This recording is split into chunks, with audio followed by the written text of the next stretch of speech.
Et cet invité aujourd'hui, c'est vous, François-Clément Bidard, bonjour. Bonjour. Merci d'être sur ce plateau. Vous êtes oncologue à l'Institut Curie, ici à Paris, en pointe, bien sûr, dans le traitement du cancer, professeur de médecine à l'Université de Versailles-Saint-Quentin. Et votre spécialité à vous, c'est le cancer du sein, le cancer le plus fréquent en France, qui peut toucher au cours de sa vie une femme sur 8. Pour savoir de quoi on parle, commençons, si vous le voulez bien, par une question en apparence assez simple. C'est quoi un cancer du sein ? Alors, un cancer du sein, ça va être donc des cellules tumorales qui vont naître dans le sein et vont se développer d'abord localement dans le sein, puis vont vouloir, c'est ça qui est le plus dangereux, se disséminer dans d'autres organes et donc former des métastases, c'est-à-dire une atteinte à distance lorsqu'on parle de cancer dit généralisé. Et donc le cancer va être curable dès que l'on détecte des cellules localisées. Par contre, à la préapparition de métastases, on sera dans une situation qui consistera plus à administrer des traitements pour essayer de prolonger la vie sans pouvoir affirmer une guérison. D'où l'intérêt de détecter le cancer précocement. Il y a plusieurs types de cancer du sein. Tout à fait. Donc, en termes diagnostiques, on distingue principalement 3 grands types de cancer du sein. Cancers hormonodépendants, qui sont dépendants des hormones qui sont fabriquées naturellement par les femmes et qui grossissent grâce à ces hormones. 70% globalement des cancers. Le plus courant. Les plus courants, clairement. Une forme qui représente 15% qu'on dit HER2 positif, qui fait l'objet de thérapies ciblées très spécifiques et qui, de mauvais pronostic, est devenu un cancer de bon pronostic grâce à ces thérapies.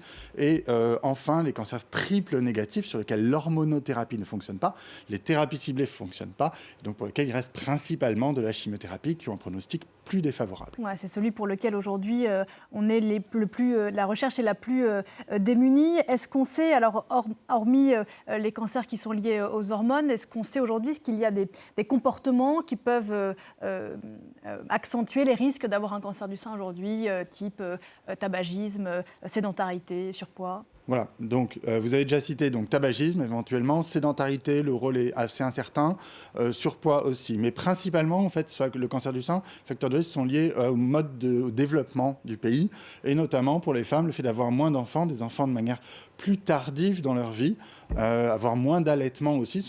On sait que ce sont des facteurs très importants dans la genèse du cancer du sein, et ce qui explique aussi pourquoi les cancers du sein deviennent des problèmes très importants dans les pays développés tels que la France. Et est-ce que les femmes qui développent des cancers du sein sont de plus en plus jeunes ? Alors, on n'observe pas forcément cette tendance au niveau des statistiques, mais il faut comprendre que les statistiques ont toujours quelques années de retard parce qu'on met toujours du temps avant de collecter les chiffres. Mais en tout cas, on se rend compte de plus en plus que ces cancers de la femme jeune sont plus difficiles à traiter. Et donc, il y a effectivement une attention plus importante portée à ces cancers, tout à fait. Est-ce que, on a beaucoup de questions à vous poser ce matin, est-ce que c'est aussi le cancer aujourd'hui, en tout cas le cancer hormonodépendant, que l'on sait le mieux traiter de tous les cancers, en tout cas ceux de la femme ?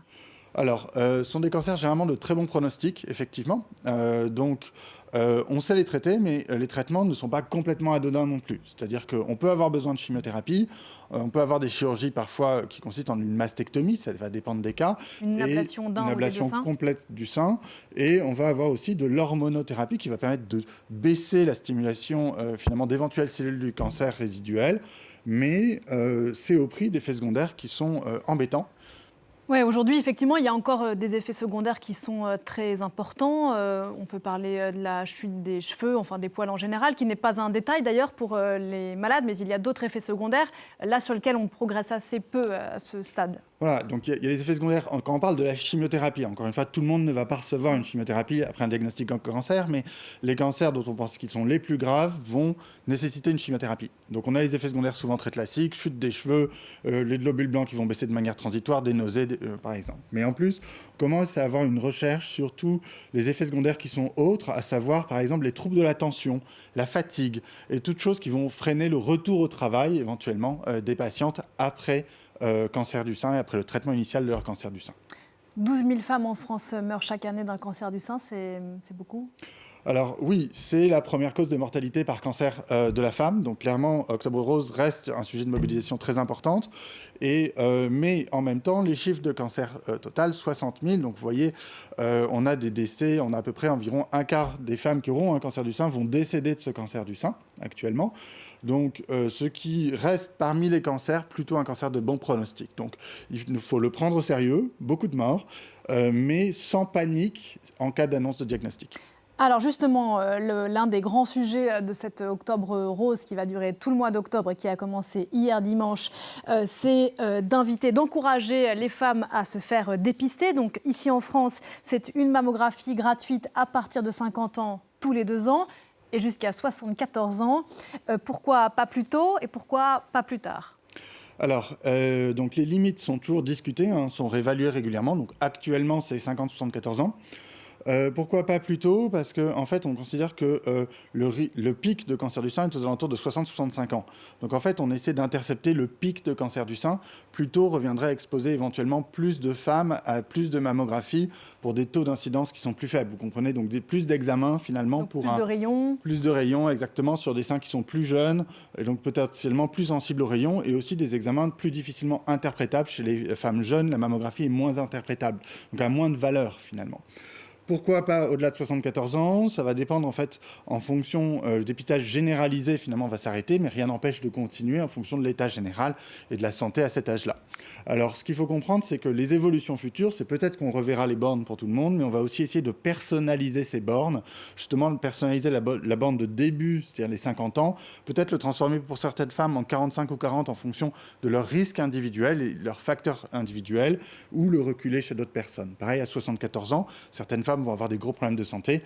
Peut-être que le dépistage n'est plus la priorité. D'autres femmes sont en parfait état général et il faut continuer le dépistage. D'ailleurs, c'est déjà le cas aujourd'hui. Si on est fille, sœur, nièce d'une femme qui a eu un cancer du sein, a priori, notre gynécologue va plutôt nous encourager à faire une mammographie plus jeune qu'à 50 ans. Voilà, alors ça reste encore finalement une approche assez grossière, on peut dire, c'est-à-dire en fonction juste de la présence d'un cancer du sein dans l'entourage immédiat. Mais le cancer du sein, c'est très fréquent. Donc en fait, beaucoup de gens ont un cancer du sein dans leur entourage immédiat. On va essayer d'affiner ça sur des bases d'évaluation de risque génétique, par exemple. Donc c'est tout un pan de recherche qui se développe. Il y a encore beaucoup de femmes, je crois, peut-être vous allez confirmer ce chiffre, qu'une femme sur 2 qui serait sujette à cette mammographie gratuite entre 50 et 74 ans ne va pas subir cet examen. Je dis subir de façon choisie, car la mammographie, c'est un examen douloureux, qui est impressionnant, qui peut faire peur aussi. Il y a quand même encore des freins à ce dépistage. Tout à fait. Donc, la mammographie est un examen qui est effectivement pas forcément agréable. Ça va dépendre des femmes, en fait. Et on va essayer de complémenter à l'avenir ça par éventuellement d'autres approches, peut-être un jour des prises de sang. Ça reste du domaine de la recherche, d'aller détecter des cancers, diagnostiquer les cancers par prise de sang plutôt que par examen radiologique. C'est ce sur quoi vous travaillez ? Donc c'est ce sur quoi je travaille plus précisément à l'Institut Curie, avec notamment toute une approche, essayer de détecter des cancers. Alors, est-ce qu'on aura une détection du cancer du sein spécifique ? Peut-être pas, ce sera plutôt une détection de plusieurs types de cancers à la fois. Qui pourrait permettre de détecter certains cancers au stade plus précoce. Comme on peut le faire aujourd'hui sur des cancers, par exemple, comme le cancer de la prostate, vous me corrigez si je me trompe, où on a des marqueurs. Voilà, c'est ça. Le cancer de la prostate, le marqueur est très facile à faire. C'est une protéine, le PSA. Là, on va rechercher des choses qui sont plus complexes, qui sont de l'ADN tumoral relâché par la tumeur. Et donc, c'est des pans de recherche qui vont vraiment se développer au cours des 5 à 10 prochaines années. C'est pas pour maintenant. Pour maintenant, on en reste à la mammographie. C'est un examen qui marche très bien. Ça reste l'examen. Ça reste l'examen de base. Donc, ne pas attendre, pour les femmes qui nous écoutent, ne pas attendre l'arrivée de recherches très prometteuses, mais qui ne sont pas encore pour tout de suite. Et pour les femmes de moins de 50 ans, aller régulièrement chez son gynécologue ? Voilà, donc on recommande une autopalpation, c'est-à-dire finalement de passer les mains sur les seins, au niveau des creux axillaires aussi, à partir de 20-25 ans. Et bien évidemment, un examen annuel chez le gynécologue, à partir de 25 ans éventuellement, mais certainement au fur et à mesure que l'âge passe, il faut vraiment aller consulter les gynécologues. Les médecins traitants peuvent aussi faire ça. Donc vraiment, faire examiner les seins, quelque chose de très très important. Voilà, et ne pas hésiter à demander à son médecin comment s'auto-palper. Il y a des techniques, on divise le sein en 4 parties et on apprend aussi à se connaître et à constater quand le sein présente des choses qui ne sont pas habituelles. Alors, vous avez évoqué ces recherches que vous faites sur la biopsie liquide, c'est ça, oui. la recherche de marqueurs par prise de sang. Est-ce qu'il y a d'autres avancées de la recherche qui donnent plutôt espoir ces derniers mois, peut-être en intelligence artificielle ? Alors oui, donc il y a des pans diagnostiques, notamment l'intelligence artificielle, qui est en fait des outils qui vont être appliqués à la visualisation du cancer, à la fois sur les images de radiologie ou sur les images de biopsie pour permettre des diagnostics plus rapides, plus précis, plus complexes aussi, qui vont donc complémenter les médecins et aider les médecins qui posent les diagnostics, que ce soit les radiologues ou les anatomopathologistes. Du côté des traitements, clairement, on a une maîtrise actuellement qui augmente énormément de la fabrication d'anticorps avec 2 utilisations principales. Une utilisation en immunothérapie, stimuler le système immunitaire pour aider l'organisme à se défendre contre le cancer. Et de l'autre côté, c'est plus récent et c'est assez révolutionnaire, c'est le fait d'accrocher de la chimiothérapie sur ces anticorps, ce qui permet d'adresser finalement, de vectoriser la chimiothérapie au cœur de la tumeur et non plus de l'administrer dans le sang en espérant qu'elle diffuse et qu'elles parviennent aux cellules tumorales par diffusion. Pour cela, la recherche a besoin d'argent. Octobre Rose, on va peut-être le rappeler ensemble, c'est aussi l'occasion de faire des dons.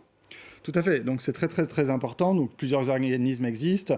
Ça peut être bien évidemment mon institut, l'Institut Curie, mais des associations de patientes, la Ligue contre le cancer, beaucoup existent et vous pouvez retrouver donc, des associations. Alors, il faut qu'elles soient bien sûr accréditées pour donner en confiance, mais ça permet de soutenir la recherche en France et c'est très important.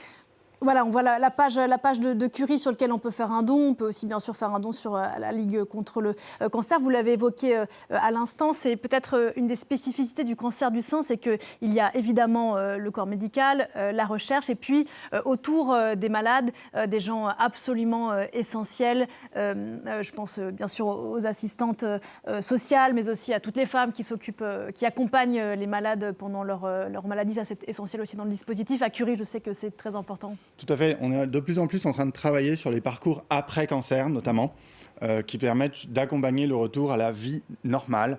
Et donc avec des bilans d'activité physique, avec des bilans psychologiques, avec des bilans nutritionnels, qui sont justement faits pour aider toutes les femmes qui ont eu affaire aux effets secondaires, aux traitements, aux chocs psychologiques liés à l'annonce et au traitement du cancer, de reprendre leur vie en suivant les traitements qu'il faut suivre pour éviter les récidives et reprendre une vie la plus normale possible. Voilà, continuer sa vie. On pense à elle, à toutes ces femmes aujourd'hui qui sont en lutte. Merci infiniment François-Clément Bidard d'être venu ce matin sur le plateau de Paris Direct. Je rappelle que vous êtes oncologue à l'Institut Curie, qu'on peut faire déjà...